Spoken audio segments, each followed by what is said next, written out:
While the 20th century celebrated Einstein, in the shadows of Paris, a man saw the universe differently, with eyes that saw the curvature of space as if it were a divine painting. His name? Élie Joseph Cartan, the genius that history forgot. His equations not only explained the geometry of the cosmos, they revealed the hidden structure of reality. This is the story of the man who shaped the invisible. The greatest mathematicians of all time. Episode 16. Élie Joseph Cartan. Élie Cartan was born on April 9, 1869, in Donnemieux, near Chambéry, Savoy, Rhône-Alpes, France. Élie Cartan's mother was Anne Florentine Cottaz, 1841–1927, and his father was Joseph Antoine Cartan, 1837–1917, a blacksmith. Let's trace these families back another generation. Anne Cottaz was the daughter of François Cottaz and Françoise Malin, while Joseph Cartan was the son of Benoit Bourdelle Cartan, a miller, and Jean Denard.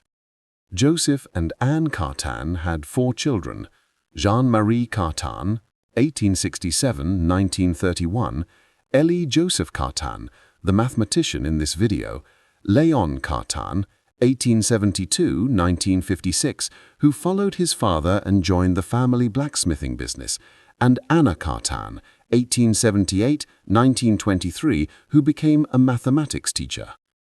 Élie lived with his family in a house on the Champ de Mars Square in Donnemieux. The family was very poor, and as Élie Cartan later said, his parents were unpretentious peasants who throughout their long lives set the example for their children of cheerful work and courageous acceptance of responsibilities. In late 19th century France, children from poor families did not have access to university education.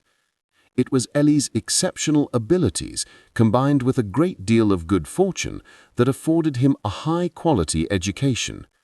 While in elementary school, he demonstrated his extraordinary talents, which impressed his teachers, Monsieur Coulomb and Monsieur Dupuy. The latter said, "Élie Cartan was a shy boy, but his eyes shone with an unusual light of great intelligence, combined with an excellent memory." Cartan might never have become a prominent mathematician had it not been for the young school inspector, later a prominent politician, Antonin Dubost, 1844–1819. Dubost was employed as an inspector of primary schools at the time, and it was during a visit to the primary school in Dolomieu, in the French Alps, that he discovered the remarkable young Elie. Dubost encouraged Elie to enter the competition for state funds to allow Elie to attend a high school. His teacher, M. Dupuy, prepared him for the competitive exams held in Grenoble. An excellent performance earned him admission to the Collège de Vienne, which he attended for the 5 years from 1880 to 1885. Throughout his school career, Dubost continued to support the young man and obtain further financial support for him. After the Collège de Vienne, he then studied at the Lycée in Grenoble for 2 years from 1885 to 1887, before completing his schooling by spending a year at the Janson de Sales Lycée in Paris, where he specialized in mathematics. His state stipend was extended to allow him to study at the École Normale Supérieure in Paris. Cartan became a student at the École Normale Supérieure in 1888, where he attended courses taught by leading mathematicians of the time, including Henri Poincaré, Charles Hermite, Jules Tannery, Gaston Darboux, Paul Appel, Émile Picard, and Edouard Gosset. Cartan graduated in 1891 and then served a year in the army before continuing his studies for his doctorate at the École Normale Supérieure. While Cartan was in the army, where he achieved the rank of sergeant, his friend Arthur Tressé, 1868 to 1958, studied with Sophus Lee in Leipzig. Upon his return, Tresse told Cartan about Wilhelm Killing's remarkable work on the structure of finite continuous transformation groups. Cartan began completing Killing's classification and benefited greatly from a 6-month visit by Sophus Lee to Paris in 1892. During the 2 years from 1892 to 1894, Cartan worked on his doctoral thesis, receiving support from a prestigious fellowship from the Pecot Foundation. Cartan's 1894 doctoral thesis contained an important contribution to Lie algebras, completing the classification of semi-simple algebras over the complex field, which Killing had essentially discovered. However, although Killing demonstrated that only certain exceptional simple algebras were possible, he did not prove that these algebras actually exist. Cartan demonstrated this in his thesis, when he constructed each of the exceptional simple Lie algebras over the complex field. His first papers, published in 1893, were 2 notes declaring his results on simple Lie groups. Robert Bryant writes that in the 1893 paper on simple transformation groups, he announces, in particular, that he has found examples of Lie groups corresponding to each of the exceptional root systems found by Killing. One of the things I find remarkable about this work is the way Cartan found interpretations of the exceptional groups as transformation groups. Cartan published full details of the classification in a 3rd paper, which was essentially his doctoral thesis. He received his doctorate in 1894 from the Faculty of Sciences at the Sorbonne. He was then appointed to the University of Montpellier, where he taught from 1894 to 1906. He was subsequently appointed professor at the University of Lyon, where he taught from 1896 to 1903. In Lyon, in 1903, he married Marie-Louise Bianconi, 1880 to 1950, daughter of Pierre-Louis Bianconi, who had been a chemistry professor but became an inspector in Lyon. Élie and Marie-Louise Cartan had 4 children: Henri Paul Cartan, Jean Cartan, Louis Cartan, and Hélène Cartan. Their eldest son, Henri Cartan, would produce brilliant work in mathematics. The other 2 children died tragically. Jean, a composer of fine music, died of tuberculosis in 1932 at the age of 25. While his son Louis became a physicist at the University of Poitiers. He was a member of the resistance fighting in France against the German occupation forces. After his arrest in February 1943, the family received no further news, but they feared the worst. It was only in May 1945 that they learned that he had been beheaded by the Nazis in December 1943. When they received news of Louis' assassination by the Germans, Cartan was 75 years old, and it was a devastating blow to him. His 4th child was a daughter, Hélène, who became a mathematics teacher at the Lycée Fénelon. In 1903, Cartan was appointed professor at the University of Nancy, but he also taught at the Institute of Electrical Engineering and Applied Mechanics. He remained there until 1909, when he moved to Paris. In 1909, Cartan built a house in his home village of Dolomieu, where he regularly vacationed. In Dolomieu, Cartan continued his scientific research, but occasionally went to the family smithy and helped his father and brother blow the bellows. His 1909 appointment in Paris was as an assistant professor at the Sorbonne, but 3 years later he was appointed to the chair of differential and integral calculus in Paris. From 1915 to 1918, during World War I, he was drafted into the army, where he continued to hold his former rank of sergeant. He was able to continue his mathematical career while simultaneously working at the military hospital attached to the École Normale Supérieure. He was appointed professor of rational mechanics in 1920 and then professor of higher geometry from 1924 to 1940. He retired in 1940, but did not stop teaching at this point, as he began teaching at the École Normale Supérieure for girls. Cartan worked on continuous groups, Lie algebras, differential equations, and geometry. His work achieved a synthesis between these areas. He contributed significantly to the theory of continuous groups that had been initiated by Elie. Following his thesis work on finite continuous Lie groups, he subsequently classified semi-simple Lie algebras over the real field and found all irreducible linear representations of simple Lie algebras. He turned to the theory of associative algebras and investigated the structure of these algebras over the real and complex field. Joseph Wedderburn would complete Cartan's work in this area. He then turned his attention to representations of semi-simple Lie groups. His work is a stunning synthesis of Lie theory, classical geometry, differential geometry, and topology that would be found throughout Cartan's work. He applied Grassmann's algebra to the theory of exterior differential forms. He developed this theory between 1894 and 1904 and applied his theory of exterior differential forms to a wide variety of problems in differential geometry, dynamics, and relativity.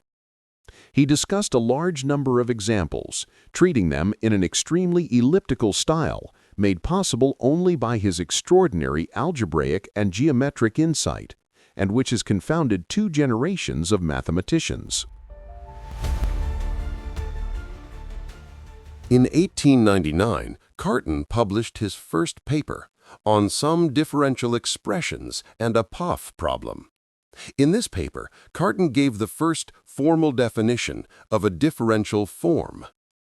His definition was purely symbolic. That is, he defined differential expressions as homogeneous expressions formed by a finite number of additions and multiplications of the differentials dx, dy, dz, etc., and certain functions with differentiable coefficients.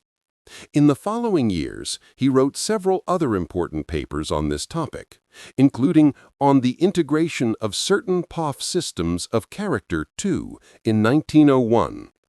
In 1936-37, he delivered a series of lectures at the Sorbonne that discussed his contributions to the subject.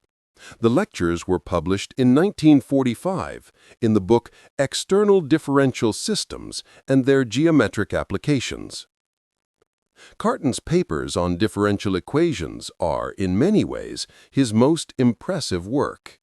Again, his approach was completely innovative, and he formulated problems so that they were invariant and did not depend on particular variables or unknown functions. This allowed Cartan to define what the general solution of an arbitrary differential system truly is, but he was not only interested in the general solution, as he also studied singular solutions. He did this by moving from a given system to a new associated system, whose general solution provided the singular solutions to the original system. He failed to demonstrate that all singular solutions were given by his technique, however, and this was only achieved 4 years after his death. From 1916 onward, he published primarily on differential geometry. Klein's Erlanger program was deemed inadequate as a general description of geometry by Weyl and Veblen, and Cartan would play an important role. He examined a space acted upon by an arbitrary group of Lie transformations, developing a theory of moving frames that generalized Darboux's kinematic theory. Indeed, this work led Cartan to the notion of a fiber bundle, although he did not give an explicit definition of the concept in his work. Cartan further contributed to geometry with his theory of symmetric spaces, which has its origins in papers he wrote in 1926. In these, he developed ideas first studied by Clifford and Cayley, and used topological methods developed by Weyl in 1925. This work was completed in 1932 and thus provides one of the few cases in which the initiator of a mathematical theory was also the one who brought it to completion. Cartan then began to examine problems on a topic initially studied by Poincaré. At this time, his son, Henri Cartan, was making significant contributions to mathematics, and Élie Cartan was able to develop theorems proved by his son. Henri Cartan said, "My father knew more than I did about Lie groups, and it was necessary to use this knowledge to determine all the bounded circumscribed domains that admit a transitive group. So we wrote a paper together on the subject, Transformations of Areas Bounded by Circles. But in general, my father worked on his side, and I worked on mine." Cartan discovered the theory of spinors in 1913. These are complex vectors used to transform three-dimensional rotations into two-dimensional representations, and later played a fundamental role in quantum mechanics. Cartan published the two-volume work, Lessons on the Theory of Spinors, in 1938.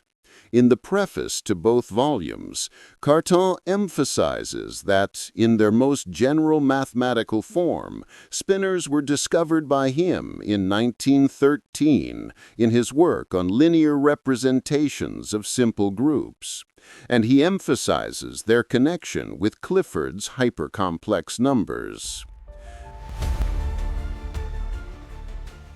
Lipschitz writes, "Cartan's book will be indispensable for mathematicians interested in the geometrical and physical aspects of group theory, providing as it does a complete and authoritative survey of the algebraic theory of spinors, treated from a geometric point of view."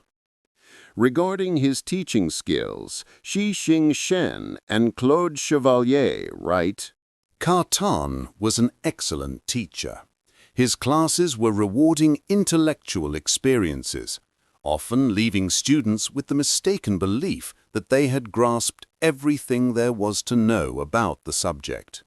It is therefore all the more surprising that, for a long time, his ideas did not exert the influence they so richly deserved on young mathematicians. This may have been due, in part, to Cartan's extreme modesty. Unlike Poincaré, he did not try to prevent students from working under his guidance. However, he possessed an excessive sense of humor to generate the kind of enthusiastic fanaticism that helps form a school of mathematics. He is certainly one of the most important mathematicians of the first half of the 20th century. Dieudonné writes, "Cartan's recognition as a first-rate mathematician only came to him in his old age. Before 1930, Poincaré and Weyl were probably the only prominent mathematicians who correctly appreciated his unusual powers and depth. This was due partly to his extreme modesty, and partly to the fact that in France the main trend of mathematical research after 1900 was in the field of function theory, but mainly to his extraordinary originality. It was only after 1930 that a younger generation began to explore the rich treasure of ideas and results that lay buried in his papers. Since then, his influence has steadily increased and, with the exception of Poincaré and Hilbert, probably no one else has done so much to give contemporary mathematics its present shape and perspectives. J.H.C. Whitehead writes, "Élie Cartan was one of the great architects of contemporary mathematics." G. Gowers and J. Barrow Green write, Cartan was one of the leading mathematicians of his generation, particularly influential for his work in geometry and the theory of Lie algebras. In the dark years after World War I, he was one of the most prominent mathematicians in France.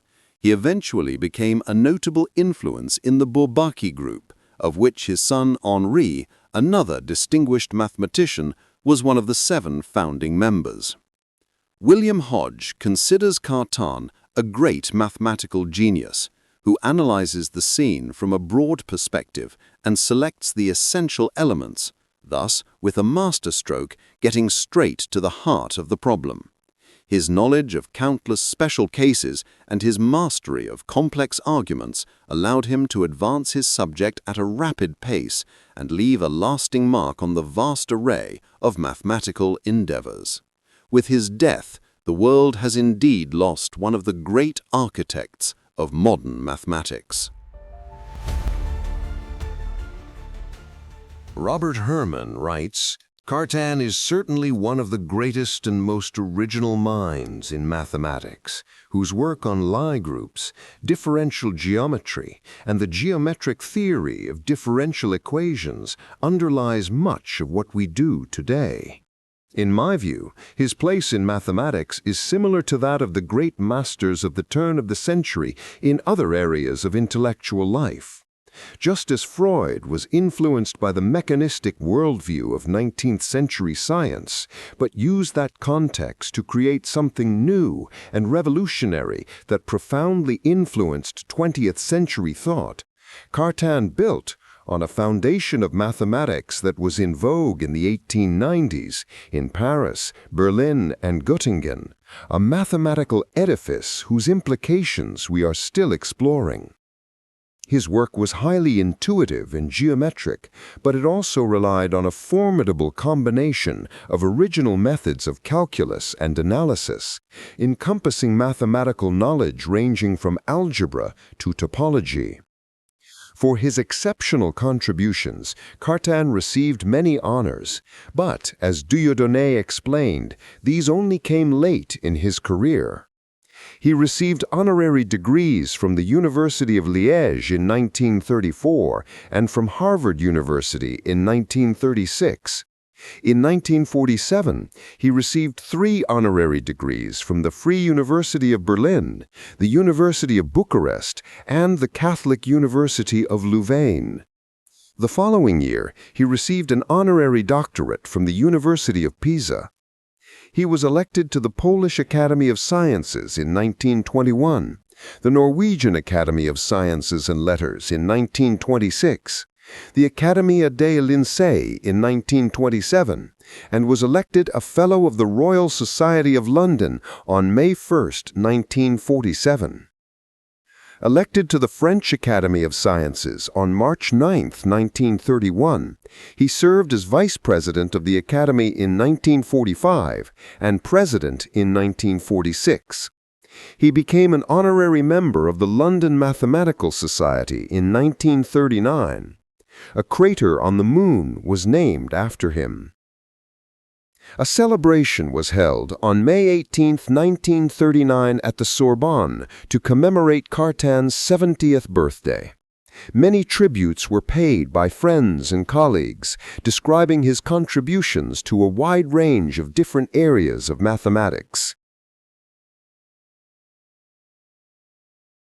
Élie Joseph Cartan died on May 6, 1951, in Paris, France, at the age of 82. There is no record of his death being caused by anything specific or tragic. Historical sources indicate that he died of natural causes, a consequence of old age. In 1969, to celebrate the 100th anniversary of Cartan's birth, a conference was held in Bucharest. The conference, The Mathematical Legacy of Élie Cartan, was held in Lyon, France, from June 25 to 29, 1984, to celebrate the 115th anniversary of his birth. Cartan died without seeing the world grasp the full scope of his ideas, But today, his mind returns like a beacon projecting the horizon of science. If genius can be forgotten, it's our duty to make its voice echo. Like, share this video, and help bring to light the names history has tried to erase.